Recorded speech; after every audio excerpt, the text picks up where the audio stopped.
cavando en el suelo frío y húmedo en busca de una niña.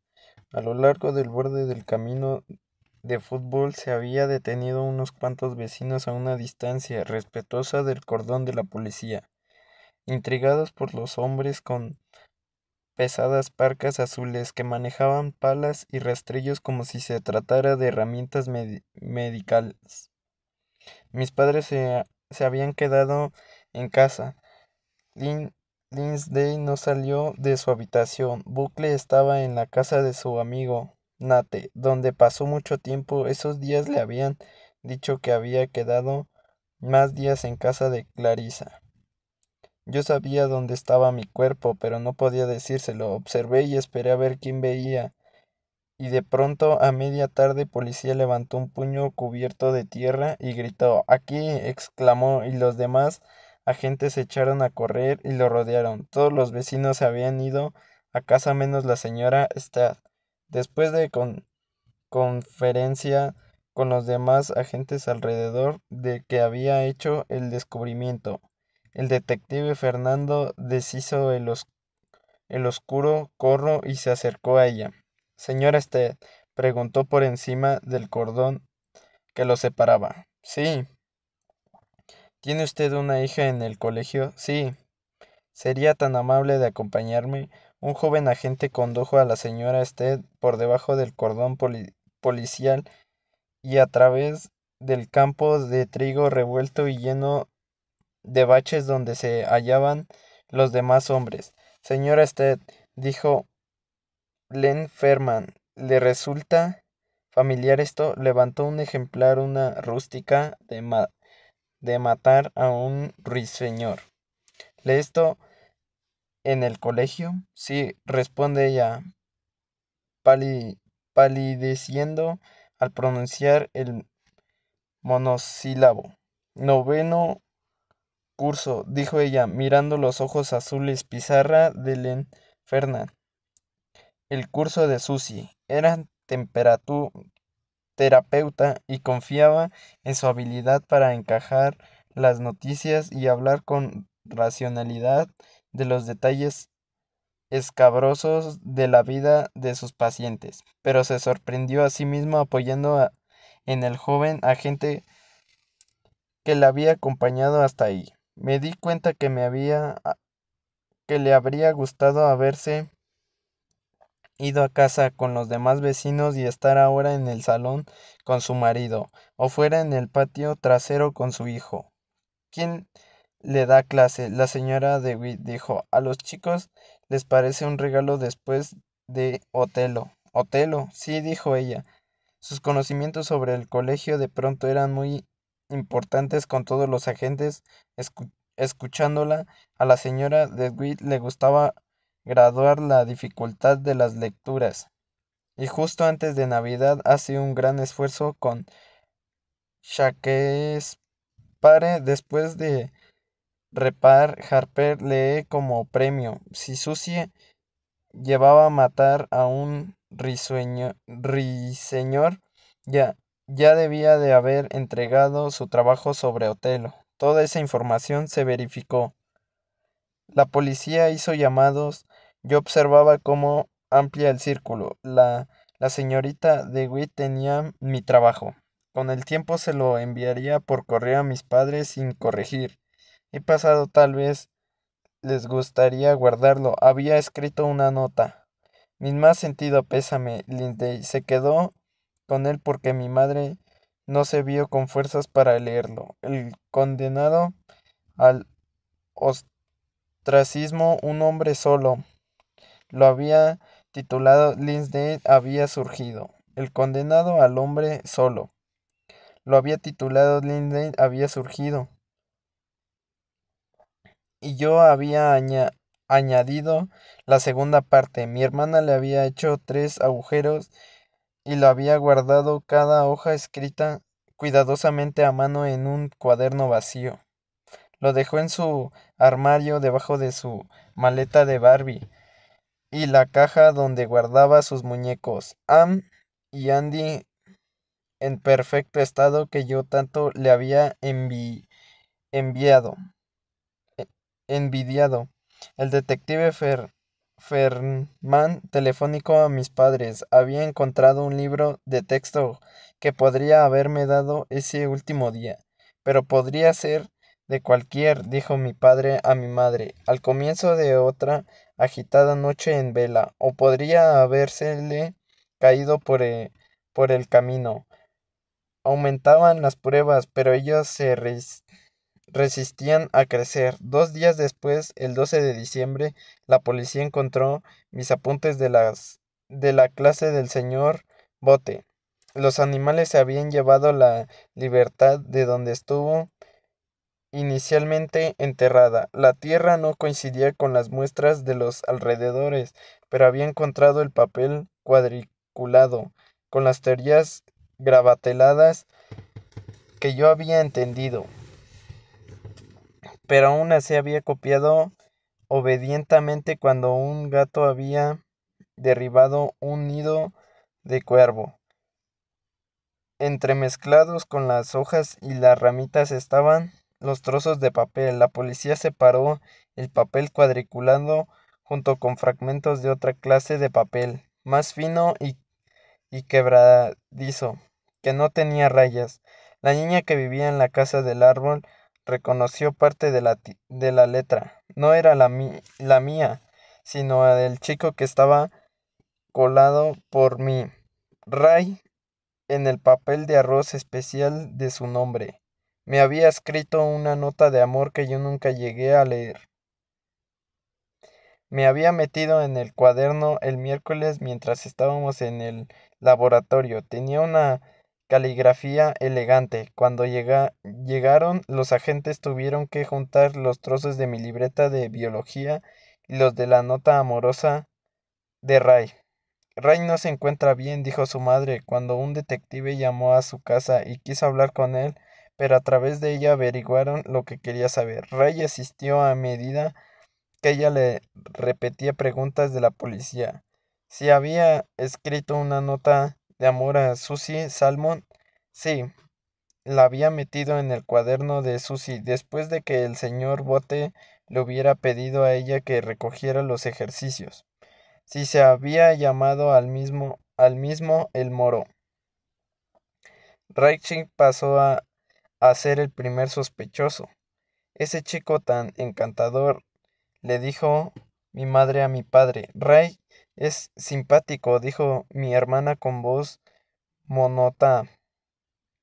Durante la cena de esa noche, observé a mi familia y supuse que lo sabía. No había sido Ray. La policía irrumpió en su casa y lo intimidó, insinuando cosas.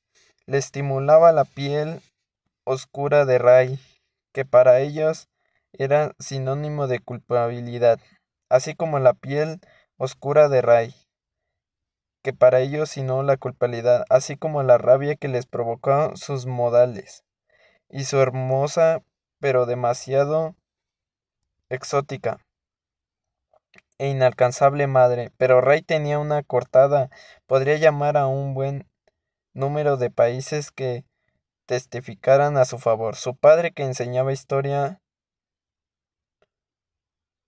postcolonial en Penn, le había pedido a su hijo que hablara de la experiencia de los adolescentes en una conferencia que había organizado al International House el día que yo morí.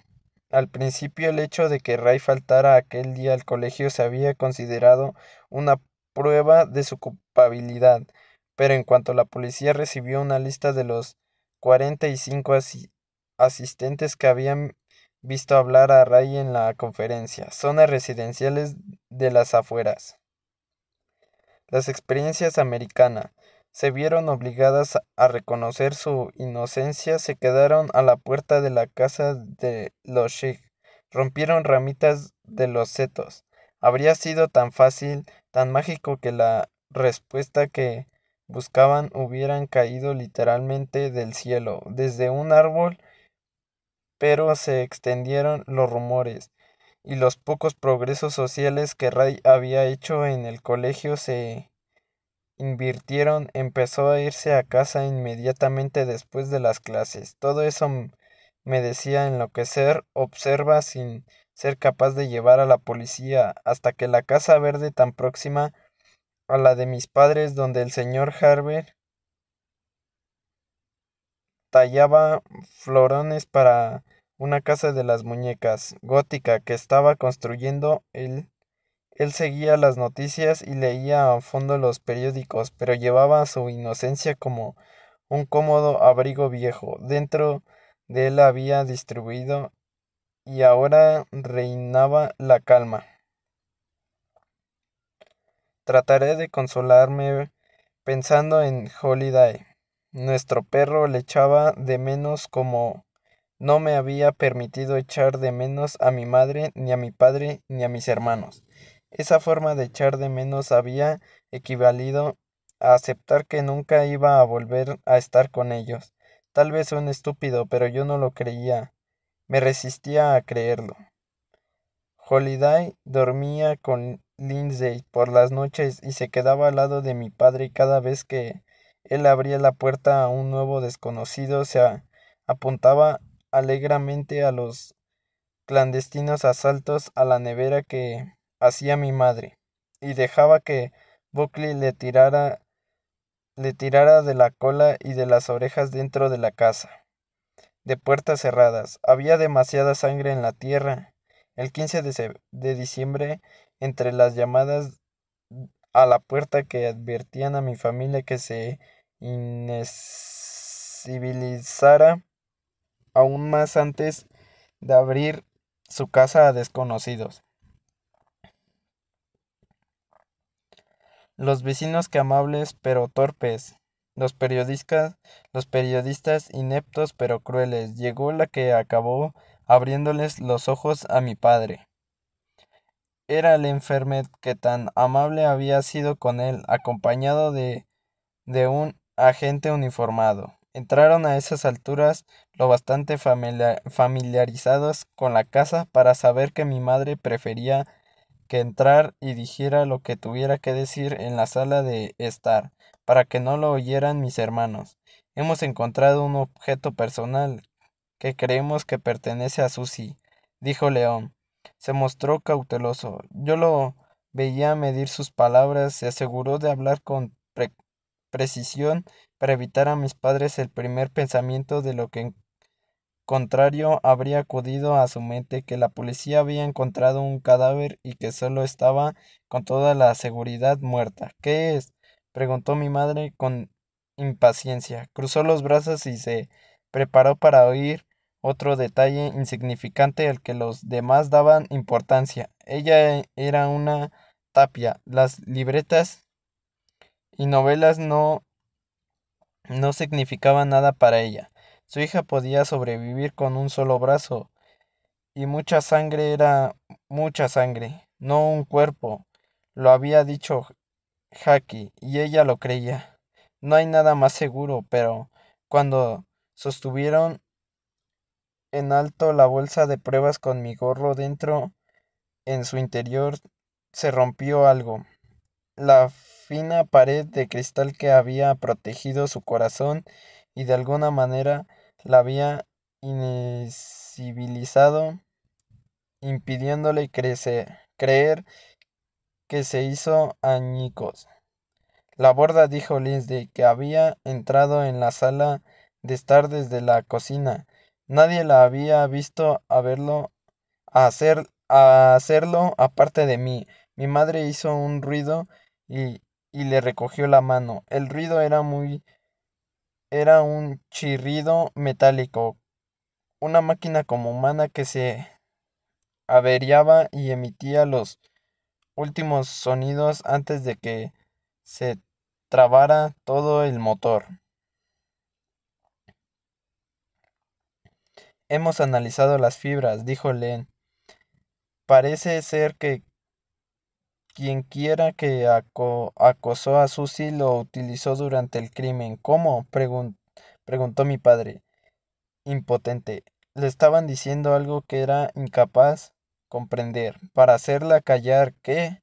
Está impregnada de saliva de Susie, aclaró el agente uniformado que hasta entonces había guardado silencio. La mordado con él. Mi madre lo cogió de las manos de la enferma y los cascabeles que había cosido junto a la borla sonaron cuando cayó de rodillas y se inclinó sobre el gorro que había hecho. Vi cómo Lindsay se ponía rígida junto a la puerta. No reconocía a nuestros padres, no reconoció nada.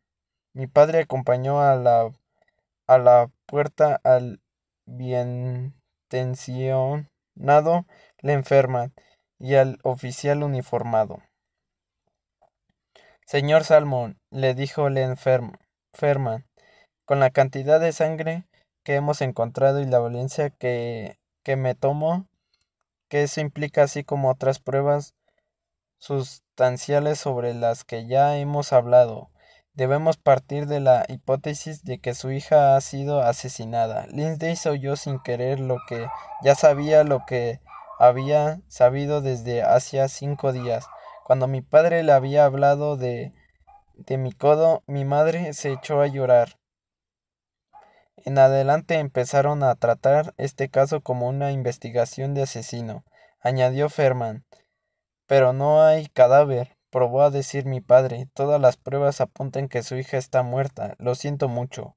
El agente uniformado había fijado la mirada a la derecha de los ojos, súplicamente, de mi padre.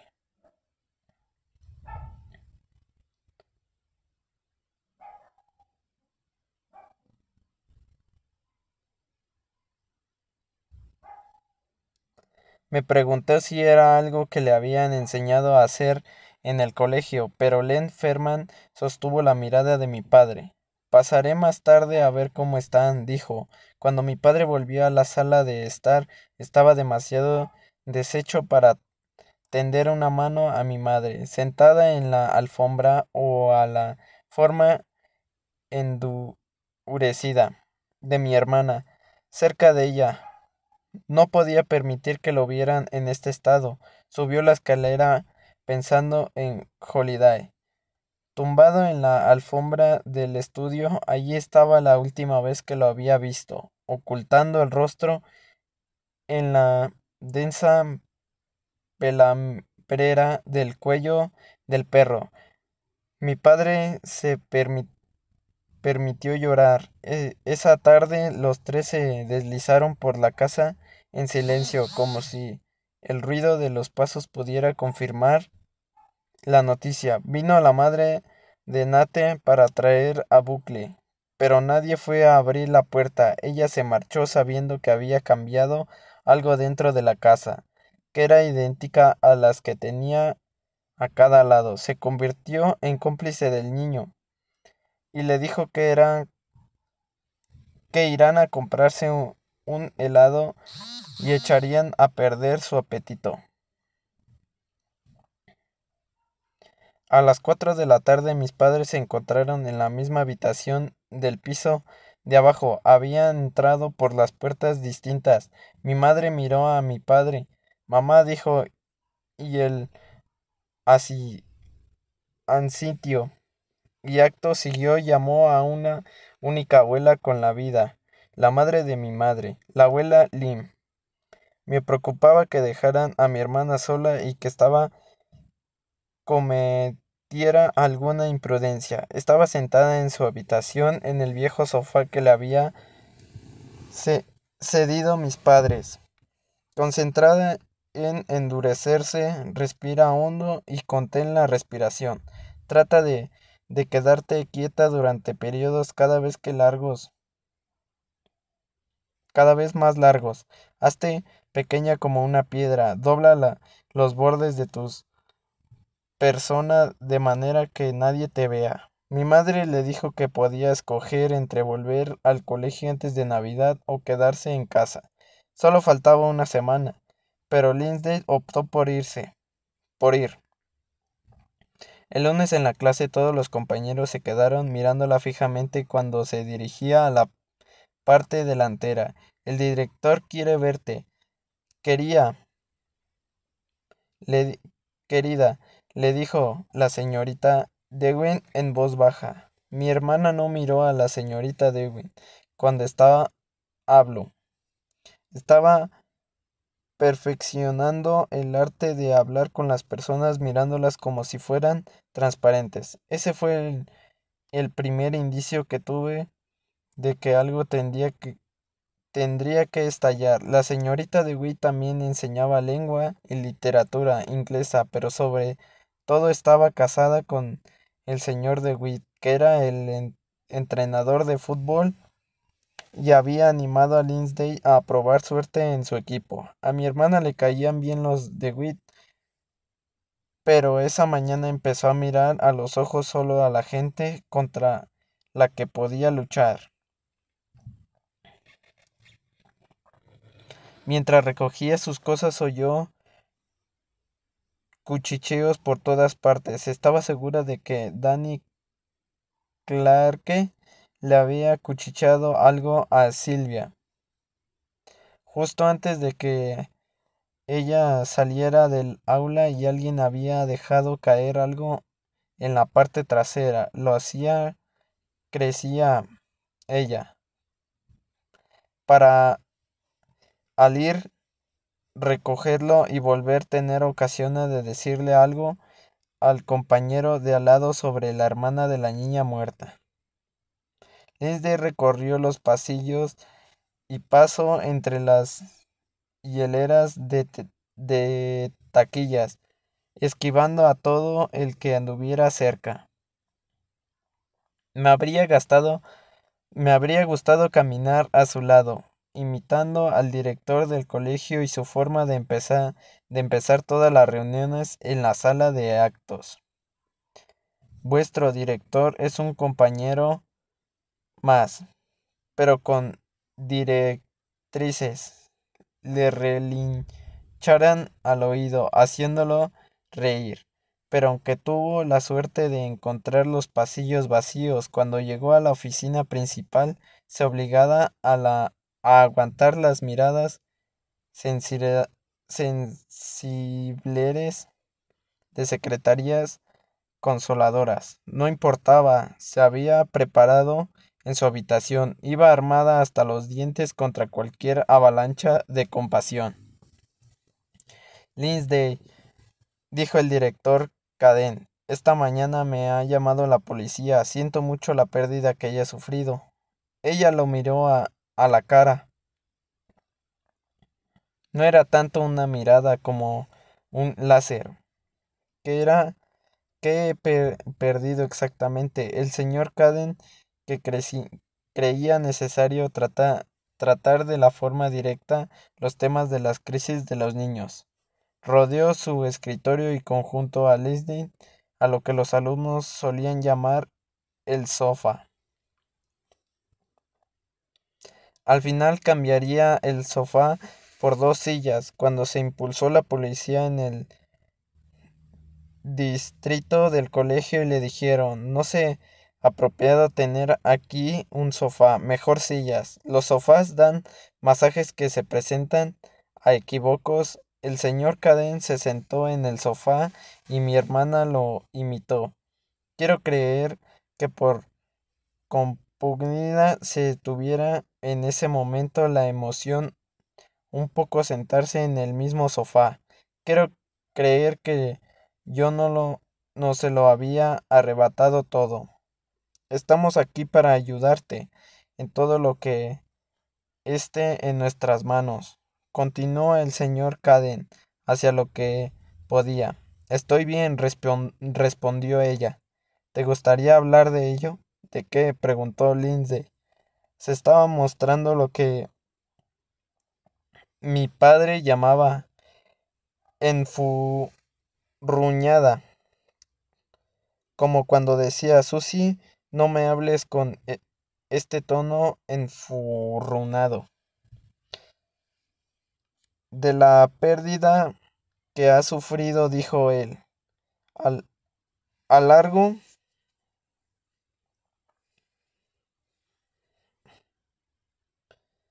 alargo una mano hacia la rodilla de mi hermana. Su mano fue como un hierro de marca al rojo vivo. No me había dado cuenta de que había perdido algo, dijo, y con un esfuerzo hercúleo hizo ver que se palmeaba la camisa y comprobaba los bolsillos. El señor Cadén no supuso qué decir. El año anterior Vicky se había desmoronado en sus brazos. Había sido difícil, sí, pero viéndolo en retrospectiva, Vicky y su difunta madre le pareció una crisis manejada hábilmente. Había llevado a Vicky al sofá. No, no, Vicky había ido derecha a él y se había sentado. Y él había dicho, lo siento muchísimo, y vi que había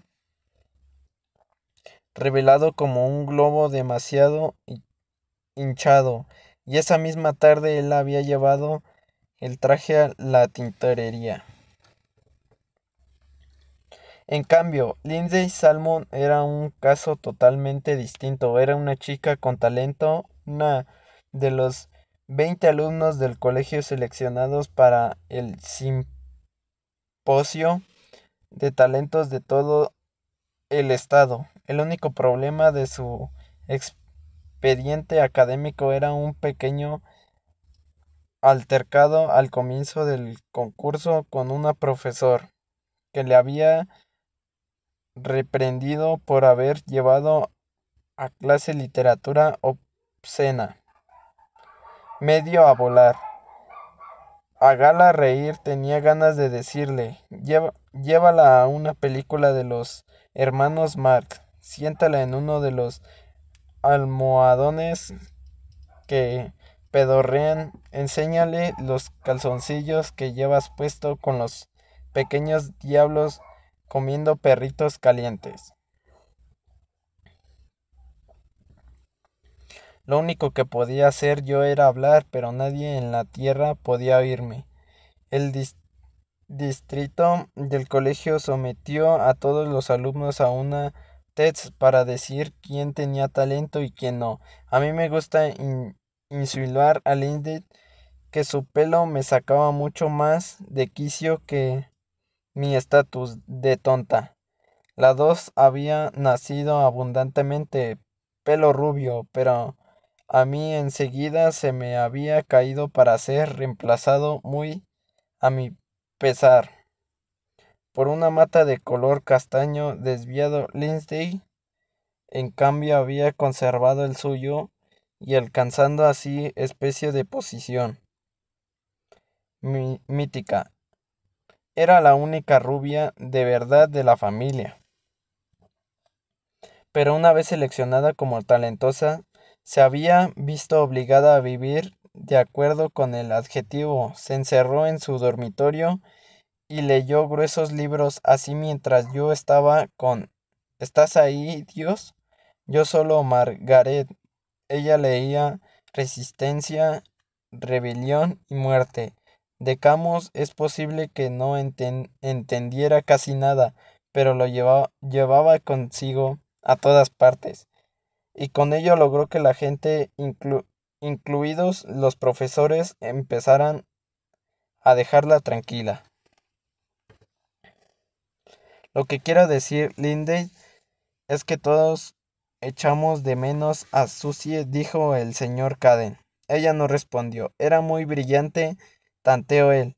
Ella le sostuvo la mirada sin comprender. Ahora recae sobre ti. No tenía ni idea de qué decía, pero le pareció que hacer una pausa podía dar a entender que estaba yendo a alguna parte. Ahora era la única chica Salmon. Nada, ¿sabes quién ha venido a verme esta mañana? El señor Caden se había reservado su gran fin, que estaba seguro que funcionaría. El señor Dewitt se estaba planteando entrenar un equipo de chicas. Toda la idea girar en torno a ti. Has visto lo bueno que eres, con tantas posibilidades como los chicos, y creer que otras chicas podían apuntarse. Si tú das el primer paso. ¿Qué dices? El corazón de mi hermana se cerró como un puño. Dijo que resultara muy duro jugar a fútbol en un campo que estás a 6 metros de donde se supone que asesinaron a mi hermana. ¡Gol! El señor Caden abrió la boca y la miró fijamente. ¿Algo más? Preguntó Lindsay. No, yo. El señor Caden volvió a tenderle una mano. Seguía habiendo un cabo, un deseo de comprender. Quiero que sepas lo mucho que sentimos todos, dijo. Llego tarde a la primera clase, dijo ella. En ese momento me recordó a un personaje de las películas del oeste, que entusiasmaban a mi padre y que veían juntos por la televisión entrada la noche. Siempre había un hombre que después de disparar una pistola se llevaba a los labios y soplaba en el orificio.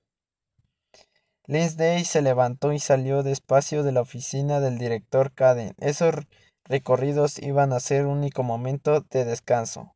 Las secretarías estaban al otro lado de la puerta, los profesores en la parte delantera de las aulas, los alumnos en cada pupitre, nuestros padres en casa, la policía de visita.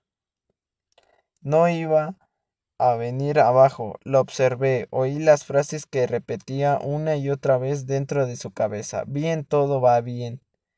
Yo estaba muerta, pero eso algo que ocurría continuamente, la gente moría al salir aquel día de la oficina. Pareció mirar a las secretarías de los ojos, pero en realidad se concentró en la barra de los labios mal aplicada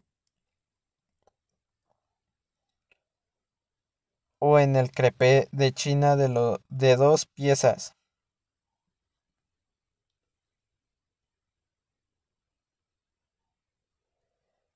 con estampado de cachemir. Debajo de su escritorio hizo 10 tantas de abdominales boca arriba y a continuación se colocó para hacer reflexiones de brazos, no de las que hacían las de la cabeza levantando o sosteniendo con una sola mano o dando una palmada entre flexión y flexión.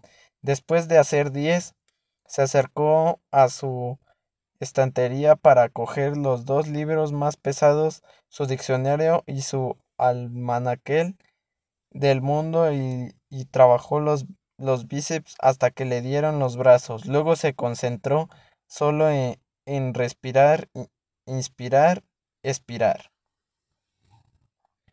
Yo estaba sentada en el cenador de la plaza mayor de mi cielo. Nuestros vecinos, los Odwen, tenían un cenador y yo había crecido queriendo uno. Y observé la ira de mi hermana. Horas antes de que yo muriera, mi madre había colocado en la puerta de la nevera un dibujo de bucle en él, una gruesa línea azul separada el aire de los suelos. Los días que siguieron observé cómo mi familia pasaba por delante de ese dibujo y me convencí de que la gruesa línea azul era un lugar real, un intermedio donde el horizonte del cielo se juntaba con el de la tierra. Quería aden- adentrarme en el azul lavanda de las cercas, crayola, el azul marino, el turquesa, el cielo. A menudo me sorprendió a mí mismo deseando cosas simples y las obtenía. Regalos en envoltorios peludos, perros por el parque que había en el exterior de mi habitación en mi cielo. Cada día corría perros grandes y pequeños, perros de todas las razas, cuando abrían la puerta. Los veía gordos y felices, desgaduchos y peludos, esbeltos y hasta sin pelo. Los pitbulls se tumbaban de espaldas, las teguillas de las hembras dilatadas y oscuras, suplicando a sus cachorros que se acercaran a sus succionarlas felices al sol. Los Basser tropezaban con sus orejas avanzando con total parsimonia, empujando con delicadeza los cuartos traseros de los perros, salchichas, los tobillos de los galgos y las cabezas de los pequineses, y cuando Ollie cogía su saxón tener y se instalaba en la puerta que daba al parque a tocar blues, todos los perros se apresuraban a formar un coro, se sentaban sobre sus cuartos traseros y aullaban. De pronto se abrían otras puertas y salían mujeres que vivían solas o con compañeras. Yo también salía y Ollie tocaba un interminable bis mientras se ponía el sol. Y bailábamos con los perros todos juntos, los perseguíamos y ellos nos perseguían a su vez, y corríamos en círculo, cola con cola. Llevamos trajes de lunares, trajes de flores, trajes a rayas y lisos. Cuando la luna estaba alta, la música cesaba, la danza se interrumpía, nos quedábamos inmóviles. La señora Bethel, la más antigua residente de mi cielo, sacaba entonces su violín, y colocaba un pie con delicadeza sobre su instrumento de viento, y juntas tocaban un dúo, una mujer anciana y silenciosa, la otra apenas una niña. Entre las dos proporcionaban un enloquecedor consuelo, esquizoide. Poco a poco se retiraban todos los bailarines, la canción resonaba hasta que Holly la tocaba por última vez, y la señora Utemer, callada, ergida e historiada, terminaba con una jija. La casa dormía para entonces. Esa era mi velada musical.